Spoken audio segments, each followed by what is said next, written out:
Hello and welcome to The Appetite, a podcast brought to you by Opal Food and Body Wisdom, an eating disorder treatment center in Seattle, Washington. I'm your host, Carter Umhau, a therapist, artist, and writer. The Appetite is all about issues of food, body, sport, and mental health. And today we have the pleasure of having Aaron Flores here today, a dietitian and the host of Dietitians Unplugged. Yeah, thanks for having me. Yeah, so glad to have you. This is like my first interview where I'm actually in a studio. I feel so professional. Mm-hmm. It's really fun to actually have you here. Yeah. And we have Opal co-founder and nutrition director Julie Church here as well to get to talk. I'm glad to have you, Aaron. Yeah, no, I'm so excited. Yeah. Good. So tell us a little bit about you. So like you mentioned, I'm a dietitian. I am based out of the LA area. I'm also a certified body trust provider. So that means I've done this certification through Be Nourished in Portland, Oregon, which is really one of the best things I ever did. It allowed me to bring a lot of intuitive eating principles, health at every size principles, but it sort of coalesced it into bringing in lenses of weight stigma, feminist theory, social justice. It's really just been the icing on a lot of cake and training that I've gotten. I feel like it's been really one of the most useful things that's helped me develop my practice and develop a lot of how I want to be a dietitian in this world. So how did you initially become a dietitian? How did you get into the field? Yeah, it's only a 3-hour story. It's a career change for me. Okay. I went back to school at 30, and I had originally dropped out of school. And I was like miserable in school. And I just said, I can't do this anymore. And I went and I worked in video games for a good amount of time. And this was in the .com world where secretaries were making millions and driving Lambos. And I thought I was going to crush it and, make a gajillion dollars. And I didn't. So I loved playing video games, but I hated making them. I would come home Friday night and cry that I had to go to work on Monday. Horrible. Through all of that, I had issues with food. Ever since, probably in my teens, I remember issues of food coming up around my relationship with my family, relationships with other peers, especially trying to date. A lot of issues there. And eventually, as I was working in this .com world, I decided to really implement all the restrictive eating habits that people had taught me about. Wow. And it was through that lens that I wanted to be a dietitian. So I went back to school at 30 in the midst of being super restrictive around food. And I'm like, I'm going to be the next Richard Simmons. I'm going to tell every person out there how to lose weight and keep it off, because if this guy can, who can't? That's really was my entry point into this career. To be a weight loss coach of sorts. 100%. Wow. Okay. 100%. Not what I expected to hear. Well, and to say and listen, if this, as we talk more and more and your listeners listen more and more, to hear where I'm working now and to where I started, it's a complete 180. Mm-hmm. It's a complete 180. And where I am now feels so much better than where I was. This feels right. And where are you now? How would you describe that? That's a great question. My elevator pitch is I'm a dietitian who's going to help you learn to not just make peace with food in your body, but really understand why we eat. What are the societal factors that influence us living in our body, and why for some folks it really is unsafe and feels unsafe to live in our body. And ultimately, how to navigate that world without having to change your body. Beautiful. Not bad. No. Yeah. No, good not bad. elevator speech. Yeah, that was off the cuff. Wow. Well, it's recorded, so now you can put it on your website. There you go. Just a repeating clip. So one of the things that strikes me is that, I've never actually met a male dietitian. There's a few of us. There are? A couple? So if you talk to our registration academy, right, I think they say 10%, maybe a little bit more. Within the eating disorder community, it's much smaller. Okay. Within the eating disorder community and HAES, health at every size community, it's just you. There's I know one other gentleman, Jonah, in Boston, who's amazing. There's one other gentleman in LA that's truly HAES. And there's another gentleman in LA who does a lot of great work with eating disorders, some HAES, but not fully HAES. Okay. So I'm so curious what it's like for you to be one of few. Yeah. It's depends on where I am. So here's my example of how body trust has really informed my work. 2 years ago, I would not have really thought about privilege in what I do. But now I think about privilege all the time. I'm straight, I'm white, I'm cisgendered. I have, enough financial means to be on vacation to come up here in Seattle with my family and hang out and then do this. Mm-hmm. I have almost all of the privileges. And I've navigated this world with almost all of the privileges. And I'm fat. So that's really the one sort of marginalization that has come in to this a lot. But within the eating disorder community, I am a marginalized voice. So being one of the only men doing this work and talking about body image and food, I can go to a conference and literally be the only male there. I'm comfortable with it, and I'm really thankful for all of the folks who embrace me in this community and don't censor their conversation when I'm there. I feel a part of this community. It is at times challenging to be the only one with this perspective. It really dawned on me at one conference last year where a colleague was really, asked me, so what is it like for you here? And I was like, it's really hard. It's really hard because everyone is talking about male privilege and everyone's talking about white supremacy, which are conversations we need.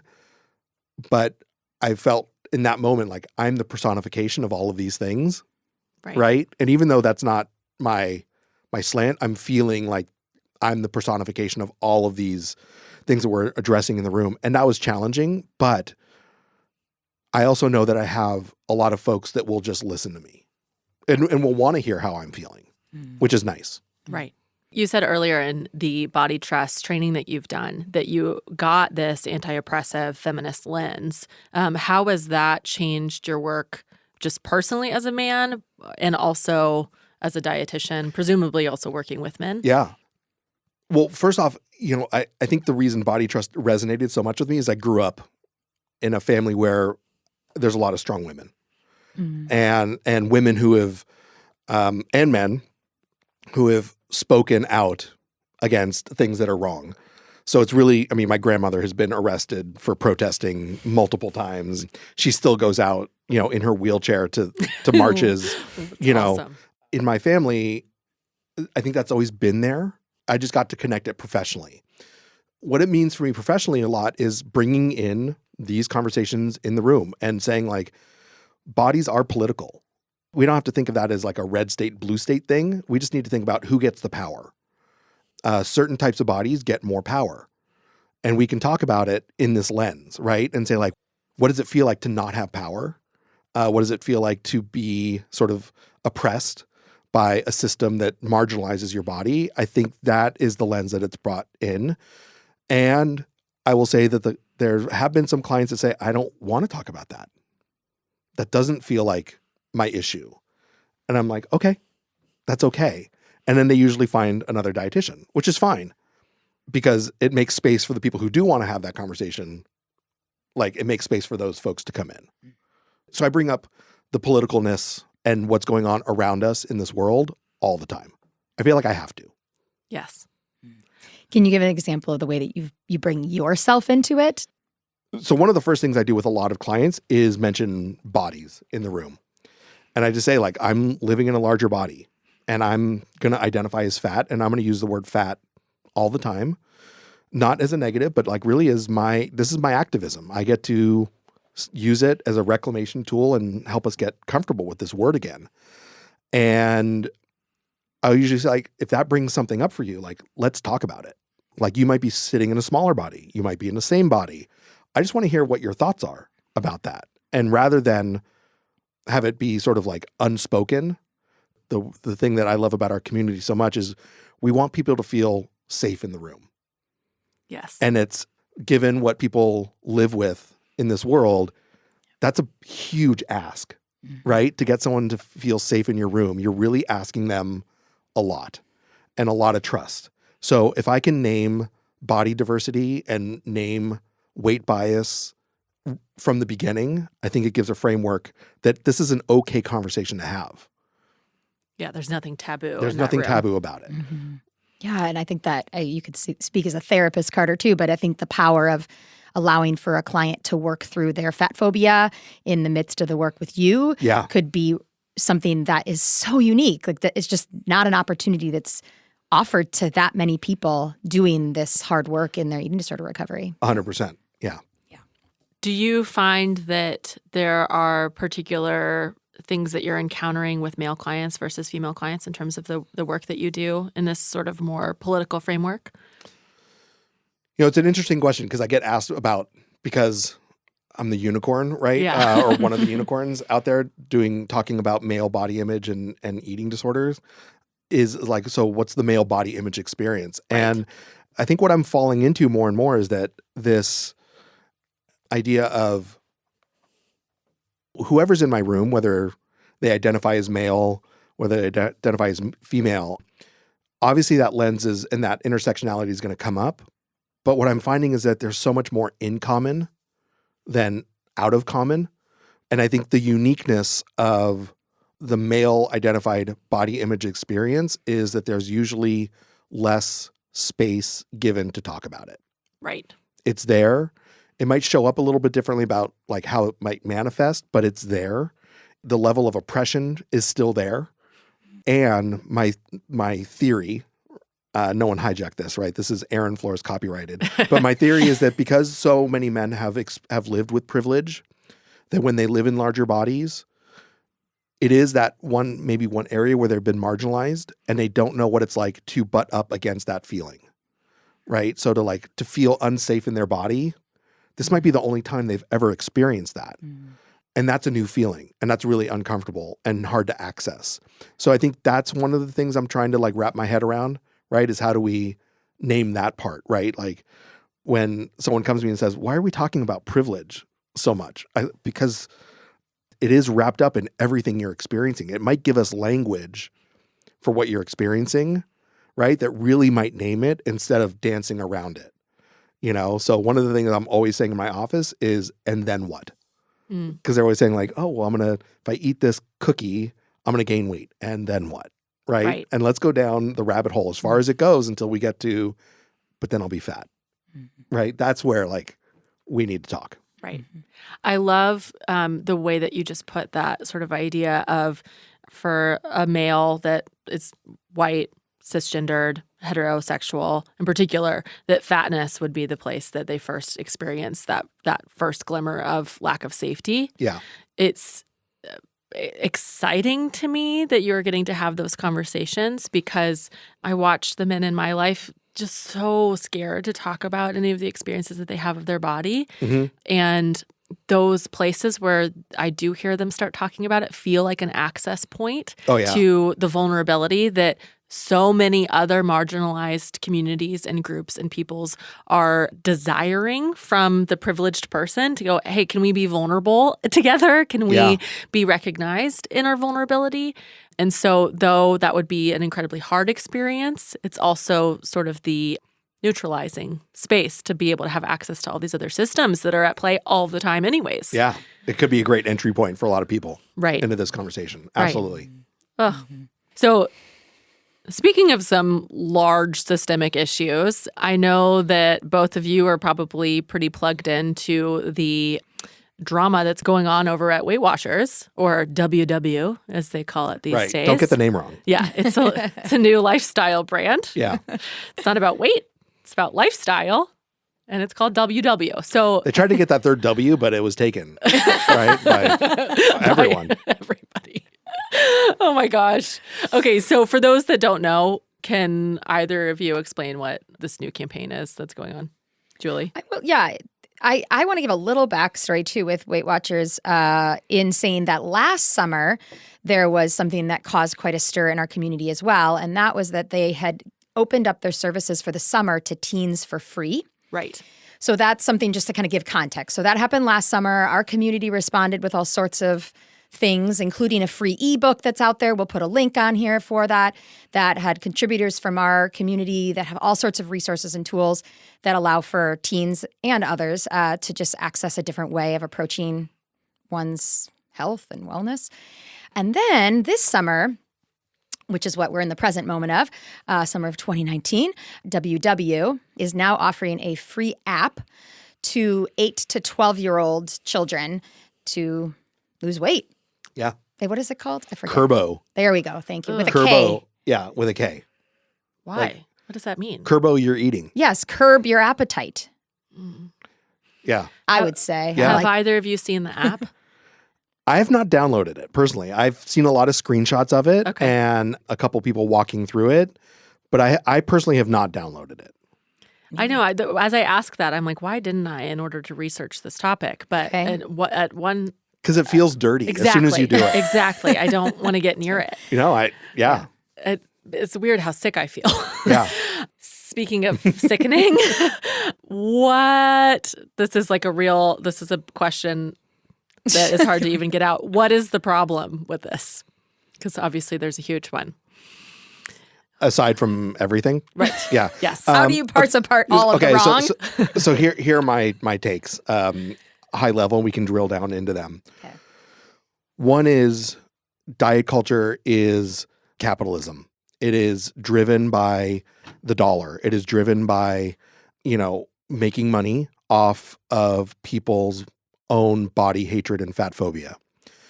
Weight Watchers, they can, and WW, I'm just going to call them Weight Watchers because there's no reason not to. Right. They can give me every corporate spin that they want, but in the end, they are a for-profit company.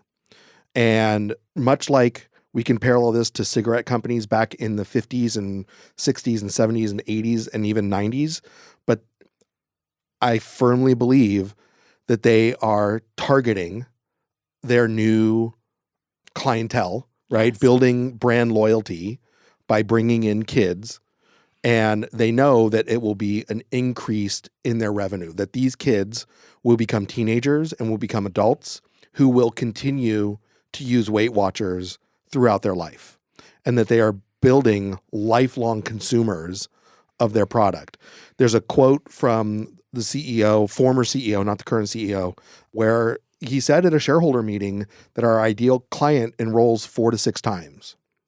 They're banking on our failure. So that's my first one, is that this is about the bottom line. This has nothing to do with wellness. This has nothing to do with caring for our nation's children. This is about the bottom line for their corporation, period. The other part is if we look at research that shows risk factors for developing eating disorders, dieting and childhood dieting is probably one of the highest things that show up on that list. And if we're getting 8-year-olds, 9-year-olds, 10-year-olds, 12-year-olds hooked on this behavior, there's a very high chance that a lot of them, unfortunately, are going to walk in Opal's doors in 10 years. Right. And which is sad. Yes. Right. And, I think the third thing for me is that it's completely unethical and does harm. Right. There's no research that shows that long-term weight loss is going to be sustained. Children are going to grow into their body, and their body is going to be what it is. I think it's very unethical and harmful to teach our children that their bodies are not okay starting at the age of 8. In response to Aaron's last statement in regards to just letting, kids will grow into their bodies, that is what is the most harmful, I think, about especially the targeting of these young pre-pubescent, about on the cusp of youth, that is exactly what we naturally need to do, is to grow into our bodies.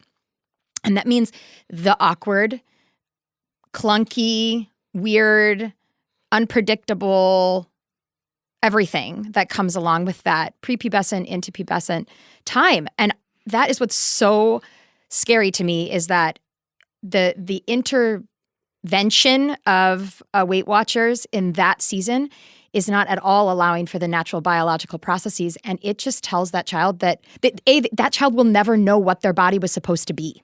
And that is when I can have a client that at least went through puberty and then they come into the office and they have like some memory of like, oh yeah, my body was like that before my eating disorder. That's one thing. Like that gives them some vision for what may have been their natural body. But doing this so early, it gives nobody any landing place, and it just allows them to be so confused. Have you noticed too that recently more and more folks in my office are saying, yeah, Weight Watchers was my first diet. Oh, yeah. Right. Yes. And like, I've heard that for years. And how many clients are really like triggered by this, you know, and like really having a hard time, like, saying like, wow, yeah, I remember Weight Watchers was like my entry point into this world. And it's really sad. And the hard part is I think this is changing, but I think for right now, we are still the minority voice. Yeah. That there's a lot of folks out there that see this as a very positive thing. Mm-hmm. And that's what's even harder. Yeah. The well-intentioned parents, the well-intentioned physicians, the well-intentioned teachers are still directing people to something that has, decades and decades and decades of exposure and experiences that people still somehow hold some hope in the diet offerings, right? Mm-hmm. Whatever, Weight Watchers specifically, but just any of the diet. People are still holding hope in that, even though there's not been any evidence that it's effective or helpful to move people into health and sustainable health, that's for sure. And I think people are seeing some of that cycle. I think the voice is being heard. But I do want to say that, okay, at the corporate level, I don't know what's going on there, but I think that at the day-to-day, there are so well-intentioned people that just haven't been exposed to an alternative perspective. And so then they're trying their best. They don't know about all their implicit fat phobia and all their bias. Mm-hmm. And so they just continue to just do what is the norm. And it's causing so much harm and damage. And I guess the hope that I would have in it is just that there would be, hopefully this new uproar too, would allow for people at least to pause. And even those that don't subscribe to even intensely to the diet world and diet culture can react to the young target with this. And I think that might get more ears to hear the alternative perspectives. Yeah. I hope so. I mean, the age bracket there is just so disturbing to me, particularly to think about puberty and the reproductive health and knowledge that a girl should be gaining at that age in particular. Mm-hmm. Obviously, that doesn't even happen. But to replace that with an app that is supposed to help you track points, right? Do they call them points, calories? No, so the app is like a stoplight system, right? So it's red, yellow, green. It might say like, oh, less red food now, right? Focus on some more yellow and green food. It's categorizing the good and bad foods kind of back to that. Sounds like a game too, right? Oh, you can totally gamify it. Yeah. The same way people are gamifying their Fitbit, right? Or all that stuff. Yes. Yeah. There's so many disturbing levels to this. I mean, another one is the fact that, for me to think about an 8-year-old with a phone is bizarre anyways, but to think about an 8 to 12-year-old having a phone or an app that they are able to use privately to start establishing these sort of private or compulsive recording behaviors or tracking behaviors in the same way that we would be disturbed by someone being alone on Snapchat at 15. It's kind of disturbing to think about the compulsive behavior in tracking this stuff that could happen privately without the eyes of anybody else, and then the implications of that. We know how addictive that is, so then you're getting an obsessive sort of compulsive tendency towards your phone, and it's linked with your eating behaviors. It's just and probably appearance and weight, and social acceptance, and like all of that all gets lumped in there. I know. And Carter, I'm glad you bring that up because that was also one of my initial thoughts was so many of the conversations I'm having with parents, Aaron and I just had it. I just asked him, okay, wait, you're from the video gaming world and you love video games. What kind of screen parameters do you have for your kids? So many conversations with parents about all of those boundaries and how we're navigating it. And when do you get them the actual smartphone? When do you not? And so that was one of my first thoughts too. I was like, okay, wait a minute. So if it's an 8-year-old, I'll go with 8 because 12 is actually a little bit different. There's a lot of 12-year-olds out there with smartphones. Totally true. But an 8-year-old, I don't know any 8-year-olds with smartphones, actually, I have children in that category, right? But I don't know any. So that means, right, if we think about this, that means that it is obviously very much with the parent. They're getting the facial expressions with the parents. They're getting the connection, the bond with the parent. It's just the same as going to Weight Watchers as a kid with your parent, which is what my clients have said for decades is what the beginning of their eating disorder, right, is dieting with their mom or their dad. So I just think about that piece of going, okay, what's more important, getting the green, yellow, red on your phone or the head nods and the smiles and the affection from your mom? Well, goodness gracious, of course it's the person, right? So it's not just about the electronics. It also is because these young people, this is a connection point with their family. I think I would want to know, considering how difficult it is to just sit with this idea of kurbo being out there, like what can parents do and what could kids do to be having a different experience of food?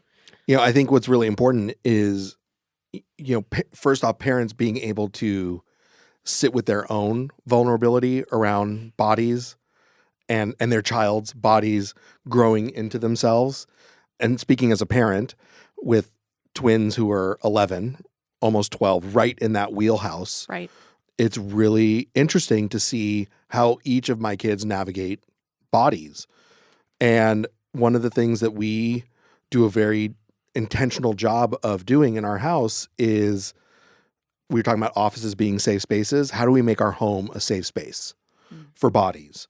And I think that's one thing parents can try to do is, how do you create a safe space in your house where your children can come in and say, I'm feeling really uncomfortable in my body today, right? Obviously in child's language, right? Mm-hmm. But like this happened today and I feel horrible in my body. Yeah, I want you to, and as a parent to be able to say, I want to hear all about it. Yeah. There's nothing to fix, right? Your body is not a problem that needs to be fixed.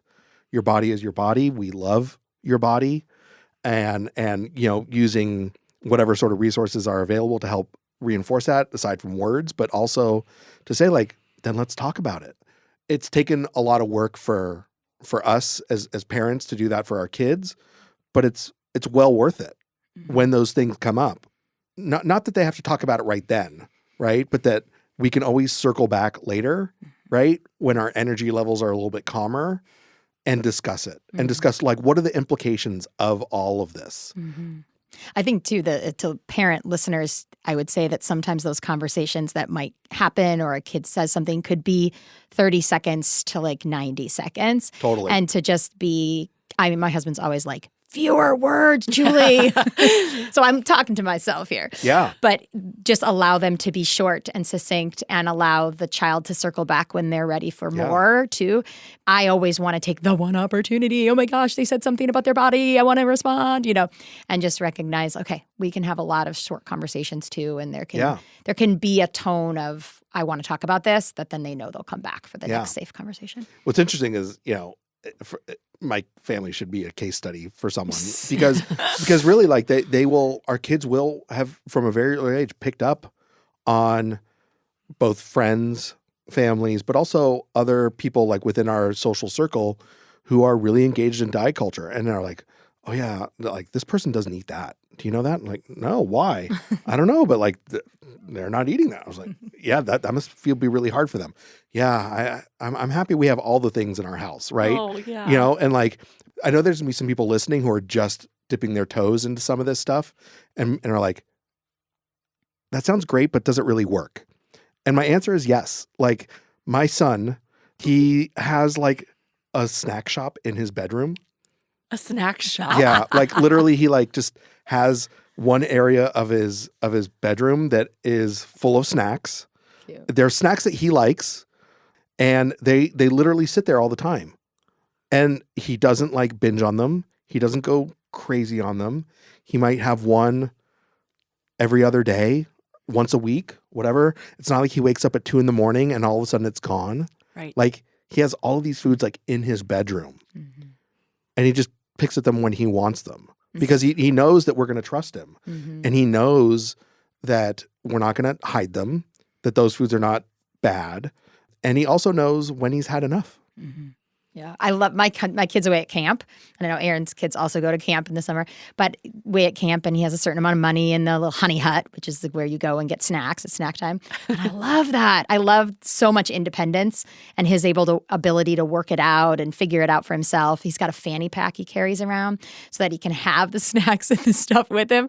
And he was like known for that after camp last year. And I love it because I just think that he can, there's different ways that the structure of life and school and schedule and family and who grocery shopped and who got what, it gets in the way of some of the natural instincts. And I just love that at camp he gets to really, truly just go and be. And I mean, we don't have unlimited funds in the honey hut, mind you. So he maybe has the budget. He has to do budgeting, which is actually okay too. We have a $3,000 bill from the honey hut. Do you know what that is? Yeah. By the way, to see a $3,000 bill for the honey hut would just be amazing. Yeah, it would be really good. Sounds really fun. Right? What's the honey hut? I have one other story related to camp that feels related to this body shame, like how to create a culture of having our kids be able to be sensitive to not body shame themselves, but also their friends. Okay, so the blob at camp? So like a big inflatable mattress, think of that in the water. And then there's a tower above it. And the kid, there's one kid sitting at the end of the big thing in the water. And then another kid jumps and then that catapults a kid out into the water, right? Love it. So fun. Love everything about it. And there is a weight component to if the person that jumps on the blob is in a larger size body, it throws the kid sitting on the thing further. So they get a more positive, like more of the more experience, distance. more reward, Yeah. Okay, so in preparation for this year at camp, my son was aware of one of his friends who's in a larger size body who was also going to be at camp. And he's like, I want him to be in the blob. I want him to shoot me off the blob. And I just was trying to tolerate that. And I decided to really talk to him about it straight up because I couldn't. Yes. So I tried my darndest to have this conversation. And my child, the way that he's wired, felt like he had already made a bad decision, like that he had already done something wrong. And all I was trying to do was to have him have insight into the fact that child, basically my message to him was, how can you help that child have just as much fun as you do? So how about you say, hey, let's go on the blob and let's bring our counselor to go behind you. So I'll go, then you go, and then the counselor will go, and we'll all have an awesome blob experience. Yeah. And I was trying to gear him up that, and he just, he went too far into I did something wrong already. But I'm just trying to help him have the insight into how to care and love this kid in a larger size body and have him not be only admired and enjoyed for launching. Yeah. Yeah. He wants to be one of the launchees. Right? Yeah. So what do you think about that, Aaron? What did I do wrong? No, listen, I think, well, first off, you had the conversation. I know. There's nothing wrong but about it. I had too many words. My husband was like, stop talking. But again, I think even though our intention was good, the impact might be hard on the other person. Yeah. I think it's a human nature to sort of say, I feel bad about that. Yeah. Right? So in many of the talks that I've been in where we talk about race and we talk about white supremacy, I feel bad. Right? As a straight white male, I feel bad. This is part of all of the things that I've grown up with systematically that I benefit from that other people do not benefit from. So I think it's natural for your son to feel bad. Right. Right? And so if we embrace that and say, can you imagine, just think about other parts in your friend's life that might be hard for him. Yeah. And the best thing you can do, right, is give him, again, it's like a 10-year-old relationship, right? I know. But saying listen, I just want to hang out with you. It doesn't matter if you launch me or not, right? These are all the things that I love doing with you, regardless of the body you're in. But I think it would be natural to feel bad. Maybe I'm using this person, right? But I think also using that as a way to say, yeah, it's okay. And this is how we also learn to be sensitive to it as we grow up. Yeah. Yeah, that's a good point. It's okay. I know that as a parent, I don't want him to feel bad. And you're right. It's like we need to feel bad about the things we should feel bad about. Yes. So that's the only way for him to understand. I just don't think that he had already gone down all of it. He was just, like you say, using like, oh yeah, I'm gonna have him blob. And I was recognizing the pattern that could ensue for that kid at camp this week. And I was like, be aware of it. Don't let him be only fun at the blob station. Right. Oh, thanks. Yes. Well, thank you so much for joining us. It's been really fun to talk to you. Thanks for having me. This has been fantastic. Good. I've loved talking to you, and I have a feeling that our listeners would love to listen to you talk more. Yeah. Can you share a little bit more about how they could find you? Yeah. So I co-host a podcast called Dietitians Unplugged. It's not just for dietitians. It's just two dietitians literally getting unplugged and just talking, much like this. And my co-host is Glennis Oyston, and we're both in LA. And so you can check that out on anywhere you get your podcast. We're on Spotify, we're on iTunes, we're on Google Play, all over the place. And then I also have a private practice in Calabasas, which is a suburb of LA. And I have two different URLs. One of them is smashthewaitriarchy.com. I love that. So you can find me there. That goes right to my website. And I'm on all the social medias. I'm at Aaron Flores, RDN. I love that. I feel so struck by how you seem to be creating some really cool little pockets in different places. Even thinking about you having smashed the waitriarchy in Calabasas, land of the Kardashians. I'm like, damn, that's awesome. So much of this I think is a rebellion. Yeah, I love Star Wars, and this is a rebellion. And to quote Star Wars, is that rebellions are built on hope. Yes. And I think that there is a lot of hope here. And when I find people who are in this rebellion also, it feels really good. Mm-hmm. It does. It feels good to talk to you too and to get to hear that. Thank you so much. Thank you. Thank you to all of you who have been listening. If you want to follow along with Aaron, we will make sure to get some links in our description box so you can find him more easily. If you want to follow along with us, you can find us on social media at Opal Food and Body, Instagram, Facebook, and Twitter. To learn more about our programming, check out opalfoodandbody.com. Thank you so much to Daniel Gunther at Jack Straw Cultural Center for sound engineering, to Aaron Davidson for the Appetites original music, and to Hans Anderson for all of our amazing editing. Join us next time. Bye.